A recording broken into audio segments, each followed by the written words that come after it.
হ্যাঁ কাকে? পুলিশকে ফোন দেবো।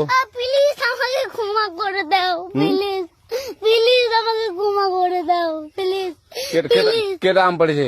ওই যে ফারুককে ধরে নিয়ে আসেন, ওই জিরাচ্ছে, আমি জিরাই নাই, প্লিজ। ওই আমটা তুল, আমটা তুল, আমটা তুল। কোনটা আম? হ্যাঁ এই যে এই যে আম, আর এই যে এই যে আম, এই যে আম, এই যে আম, ওরা জিরে দিছে, আপনি জিরে নেই, প্লিজ। হ্যাঁ, তো একটু দূরে টাড়া, দূরে টাড়া, কি ওখানে টাড়া। হ্যাঁ, এখন কি করছিস কয়া? ফারুক না, হুম আমরা কিভাবে বলছি, আমরা রাস্তা দিয়ে বললাম বলে আমরা স্কুল যাব, হ্যাঁ কয়টা বস্তা দেখি ওই বাগানে ঢুকলে দিয়ে না আমাকে একটা দুইটা আম ছিঁড়ে দিল। এটা আম ছিঁড়ে দিল? ওই যে ফারুক আছে না, ফারুক কোথাকার রে? ওই যে ওঠে ঘর, কোন টাকার ফারুক?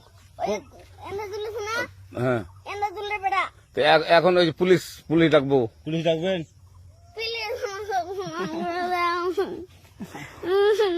যা যা যা, না না না, আর আসবি না, আর আসবি না। আচ্ছা ঠিক আছে। আর তোকে যদি এই এলাকাতে দেখি, আমি ছিঁড়াই নাকি কেউ যদি আম ছিঁড়াই বলবি, না, কেউ যদি আম ছিঁড়াই আম বলবি। ছিঁড়ে বলে দিচ্ছি আমাকে, আর আসবি না এখানে, বুঝছিস? এই কানিস না, আর আসবি না এখানে, জীবন আসবি না, আচ্ছা হলো? আচ্ছা কান ধরলে কান্দার আর আর জীবন আসবি না। জীবন আছে। আচ্ছা যা।